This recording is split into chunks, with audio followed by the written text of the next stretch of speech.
Ultimate guide to stock market from basics to advance. अगर आप stock market सीखना चाहते हैं तो और अगर आपको समझ में नहीं आ रहा कहाँ से स्टार्ट करें और क्या क्या चैप्टर्स और कॉन्सेप्ट सीखें और कहाँ पे उसको ख़त्म करें, तो ये वीडियो आपके लिए है। आप इस वीडियो को स्टार्ट से एंड तक देखें और आपको सब चीज़ समझ में आ जाएगा। तो सबसे पहले फर्स्ट चैप्टर है, वो है द नीड टू इन्वेस्ट। हम लोगों को इन्वेस्ट क्यों करना चाहिए। अगर आप रेट रेस से स्किप करना चाहते हो या बाहर निकलना चाहते हो तो आप लोग को इन्वेस्ट करना चाहिए। आप मेनली 4 जगह पे इन्वेस्ट कर सकते हो, इसके अलावा भी है बट यहाँ पे हम लोग 4 देखते हैं। पहला फिक्स्ड इनकम इंस्ट्रूमेंट, जिसको हम लोग बॉन्ड्स बोलते हैं। ये 2 तरह के हो सकते हैं, कॉर्पोरेट बॉन्ड्स या गवर्नमेंट बॉन्ड्स। दूसरा है इक्विटी। इक्विटी सिंपली मतलब है स्टॉक मार्केट में, जहाँ पे आप कंपनी के शेयर में इन्वेस्ट करोगे। तीसरा है रियल एस्टेट, जैसे कि आप घर खरीद सकते हो, ये सब प्रॉपर्टी में। चौथा है कमोडिटीज, मतलब कि ज्वेलरी, गोल्ड सिल्वर, ये सब में आप इन्वेस्ट कर सकते हो। दूसरा चैप्टर में हम लोग सीखेंगे व्हाट इज स्टॉक मार्केट। उसमें हम लोग देखेंगे स्टॉक मार्केट का मार्केट पार्टिसिपेंट कौन कौन है जो मार्केट में पार्टिसिपेंट करते हैं और उसे कौन रेगुलेट करता है। ये मेनली 5 है जो मार्केट पार्टिसिपेंट है। दूसरा है जो इन पांचों को रेगुलेट करता है, उन्हें हम रेगुलेटर कहते हैं। और इंडिया में जो स्टॉक मार्केट है उनको सेबी रेगुलेट करता है। थर्ड चैप्टर में हम लोग पढ़ेंगे मार्केट इंटरमीडियरीज के बारे में। और मार्केट इंटरमीडियरीज सिंपली मतलब है कि कोई भी पार्टिसिपेंट मतलब हम और आप जैसे हैं, जो स्टॉक मार्केट में डायरेक्टली अपना ऑर्डर प्लेस करके स्टॉक खरीदते हैं। जस्ट लाइक आप अमेजोन में कोई प्रोडक्ट खरीदते हो। तो जैसे ही पार्टिसिपेंट है वो स्टॉक ब्रोकर, जो जीरोधा हो गया, अपस्टॉक हो गया, ये सब हो गया, वहाँ पे ऑर्डर प्लेस करते हैं। वहाँ पे फिर वो उनका अकाउंट एनएससी या बीएससी से वो ऑथोराइज होते हैं। वहाँ पे आपका अगर आप बाय ऑर्डर कर रहे हैं तो एक सेलर ढूंढा जाएगा। अगर आप फॉर एग्जांपल आप 5 स्टॉक खरीदना चाहते हो तो एक सेलर ढूंढा जाएगा जो 5 स्टॉक बेचना चाहता है। और अगर ये रिक्वायरमेंट फुलफिल होता है तो आपका ऑर्डर प्लेस हो जाता है। इन दोनों के बीच में, मतलब कि फ्रॉम स्टार्ट टू एंड के बीच में, जो जो इंस्टीट्यूशन ये पूरे प्रोसेस में होते हैं उनको मार्केट इंटरमीडियरीज बोला जाता है। उसमें है द स्टॉक ब्रोकर, डिपॉजिटरी और डिपॉजिटरी पार्टिसिपेंट, ये 2 चीज़ हैं। फिर बैंक्स का होता है और एनएससी क्लियरिंग लिमिटेड या आईसीसीएल, ये क्लियरिंग हाउस होते हैं। ठीक है। फिर हम लोग देखेंगे द मार्केट, आईपीओ मार्केट के बारे में हम लोग सीखेंगे। और जिन ऑफ ए बिजनेस, एक बिजनेस कैसे जीरो से स्टार्ट होता है, वो फिर कैसे धीरे धीरे करके वो ग्रो होता है। इनिशियल स्टेज पे होता है, वो एंजल से लेता है फंडिंग, उसके बाद उनसे ज़्यादा अगर चाहिए रिक्वायरमेंट हो गया तो वेंचर कैपिटलिस्ट से लिया। उसके साथ अगर उनके साथ अगर और चाहिए तो बैंक से ले सकता है। फिर अगर सबसे ज़्यादा चाहिए तो प्राइवेट इक्विटी ले सकते हैं। फिर हम लोग देखेंगे आईपीओ क्या होता है और वो कैसे होता है, उसका पूरा सारा प्रोसेस हम लोग देखेंगे। फिर why do companies go public. Companies public क्यों होता है, मतलब कि पहले अगर प्राइवेट होता है उसके बाद आईपीओ आता है तो वो पब्लिक हो जाता है। फिर देखेंगे मर्चेंट बैंकर क्या होता है। आईपीओ सीक्वेंस ऑफ इवेंट देखेंगे। उसके बाद आईपीओ के बाद क्या होता है। फिर हम लोग देखेंगे आईपीओ का जॉर्गन्स क्या होता है। जॉर्गन्स सिंपली मतलब है कि कुछ टर्म जो स्टॉक मार्केट में यूज होता है उसी को जॉर्गन्स बोला जाता है। तो मेनली यहाँ पे 5 जॉर्गन्स है, वो हम लोग वन बाय वन देखेंगे। पांचवा चैप्टर में हम लोग पढ़ेंगे स्टॉक मार्केट के बारे में, मतलब कि वो सब तो पूरा बेसिक्स था, ये थोड़ा सा यहाँ से स्टॉक डीप डाइव करेंगे। तो पहले होता है पब्लिक लिमिटेड कंपनी, उसके बाद सीखेंगे what is stock market. Index होता है, वो किन किन कारणों से वो मूव होता है।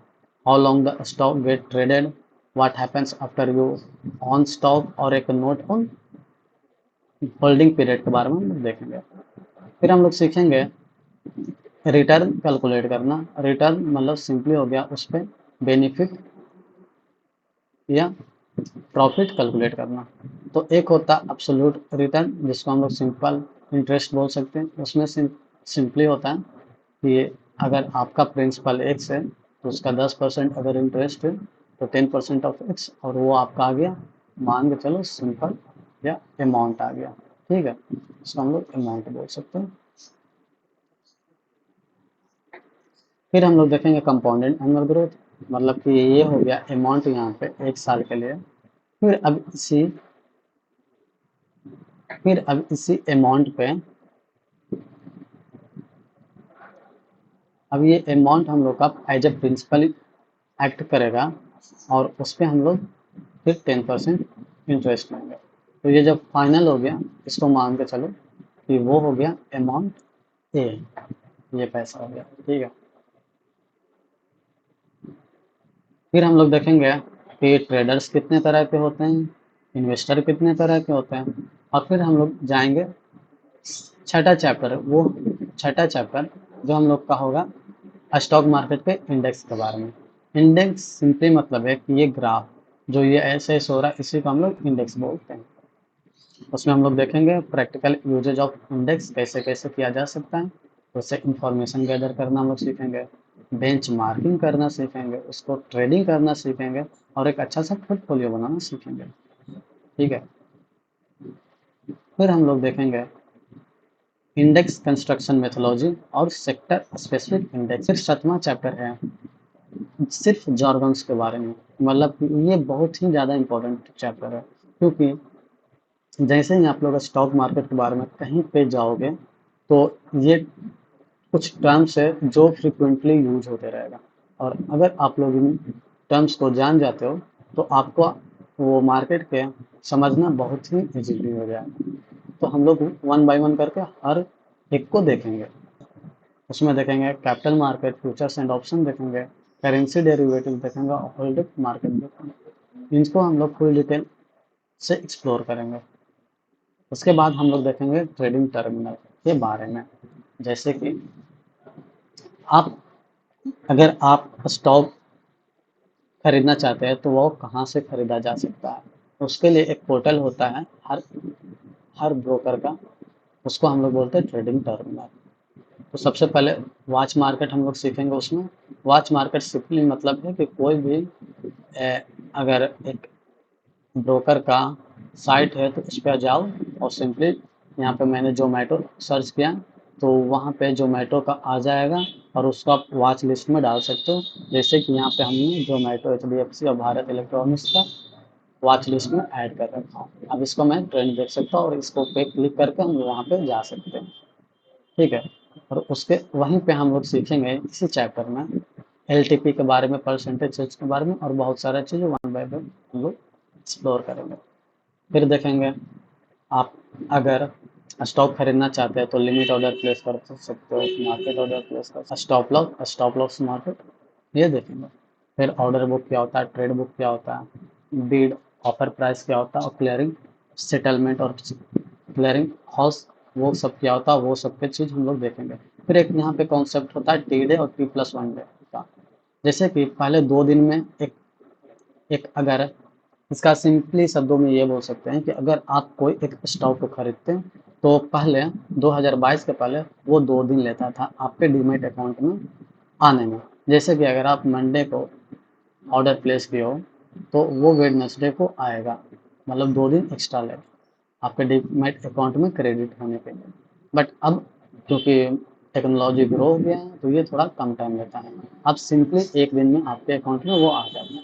इसमें ही देखेंगे ईयर मार्किंग क्या होता है, और फिर होता है कॉर्पोरेट एक्शंस। ये भी बहुत ही ज़्यादा इंपॉर्टेंट चैप्टर है गाइस, इसको हम लोग अच्छे से देखेंगे। डिविडेंड क्या होता है, बोनस, ये सब सारा चीज़ें जो कॉर्पोरेट मतलब जो भी आप कंपनी है वो क्या क्या अपने शेयर होल्डर्स के लिए क्या एक्शंस ले सकते हैं वो देखेंगे।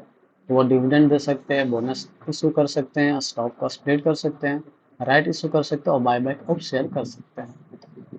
11 चैप्टर में हम लोग देखेंगे इवेंट के बारे में, मॉनेटरी पॉलिसीज के बारे में, इन्फ्लेशन के बारे में, आईआईपी के बारे में, पीएमआई के बारे में, बजट के बारे में, और कॉर्पोरेट ईआरपी अनाउंसमेंट। ये एक बजट ये होता है कि हर साल फर्स्ट या सेकंड वीक ऑफ फरवरी में हर साल का बजट आता है, तो वो हम लोग अच्छे से देखेंगे। और बजट से स्टॉक मार्केट में क्या इम्पैक्ट पड़ता है वो भी हम लोग देखेंगे। फिर हम लोग देखेंगे ये जो टेक्निकल एनालिसिस है, ये एक अलग से मॉड्यूल है, इसका एक अलग से प्लेलिस्ट आएगा गाइस। तो उसमें हम लोग चार्ट के बारे में देखेंगे, line chart, bar chart, Japanese candlestick. फिर कैंडलस्टिक भी बहुत तरह के होता है, जैसे कि बुलिश कैंडलस्टिक होता है, न्यूट्रल होता है, बेयरिश होता है। फिर सिंगल कैंडल पैटर्न देखेंगे, डबल कैंडल पैटर्न देखेंगे और ट्रिपल कैंडल पैटर्न भी देखेंगे। एनालिसिस के मॉड्यूल में सीखेंगे। ये इसलिए इम्पोर्टेंट है क्योंकि अगर आपको ये आ गया तो आप गेस कर सकते हो कि मार्केट अभी ऊपर जाएगा या नीचे जाएगा। जैसे कि अगर आप इस टाइम पे हो कि और अगर आपको एक प्रोबेबिलिटी पता चल गया कि ये मार्केट नीचे जाएगा, तो आप इसी टाइम पे अपना ऑर्डर को सेल करके प्रॉफिट बना सकते हो गाइस। और अगर इस टाइम पे है तो आपको पता है कि मार्केट ऊपर जाएगा, तो इस टाइम पे आप ऑर्डर प्लेस करोगे, तो शेयर खरीद लोगे और जैसे ही मार्केट ऊपर जाएगा तो आप उसको सेल करके प्रॉफिट बना सकते हो। इसलिए ये मॉड्यूल बहुत ही ज़्यादा इम्पोर्टेंट है। उसके बाद आता है फंडामेंटल एनालिसिस के समझना। ये हम लोग, अगर आप कोई स्टॉक में लॉन्ग टाइम के लिए इन्वेस्ट करना चाहते हो, मतलब कि 2 साल, 5 साल, 10 साल, तो हम उस कंपनी का फंडामेंटल एनालिसिस देखते हैं, क्योंकि हम लोग को देखना पड़ेगा कि वो कंपनी जो है वो जेन्युइन है कि नहीं है, उसमें जो कोई लफड़ा तो नहीं है, उसका सीईओ है, जो डायरेक्टर है, बोर्ड ऑफ मेंबर्स है, वो सही है, जेन्युइन बंदा है या नहीं है, कि घोटाले का कंपनी है। उसके लिए हम लोग को उस पर जितना भी फाइनेंशियल स्टेटमेंट होता है वो हम लोग को अच्छे से एक्सप्लोर करना पड़ेगा। तो उसमें जो फाइनेंशियल स्टेटमेंट है या फाइनेंशियल रिपोर्ट है, उसमें 4-5 रिपोर्ट है, उसको हम लोग देख के पता लगा सकते हैं कि वो कंपनी जेन्युइन है या नहीं है। तो उसमें सबसे पहला होता है एनुअल रिपोर्ट। उसके बाद प्रॉफिट एंड लॉस स्टेटमेंट को समझेंगे, बैलेंस शीट को समझेंगे, कैश फ्लो स्टेटमेंट को समझेंगे, और उसके बाद देखेंगे हम लोग फाइनेंशियल रेशियोज के बारे में। रेशियोज के बारे में इसलिए क्योंकि आप कोई भी कंपनी का अगर आप जाते हो उसमें, तो जैसे कि यहाँ पे मैं एक प्रैक्टिकल लाइव दे देता हूँ। जैसे आप यहाँ पे मैं गया हूँ ग्रो में और टाटा मोटर्स में मैं अभी खोला हुआ हूँ, तो आप यहाँ पे देख सकते हो कि फंडामेंटल्स में मार्केट कैप बताया हुआ है, पीई रेशियो बताया, पीबी रेशियो बताया, इंडस्ट्री पीई। तो ये सारा चीज़ अगर आपको समझ में आएगा तो आप समझ सकते हो कि ये जो टाटा मोटर्स का शेयर है वो अच्छा है या बुरा है। आप ये डिसीजन ले सकते हो खुद से। तो यही हम लोग देखेंगे।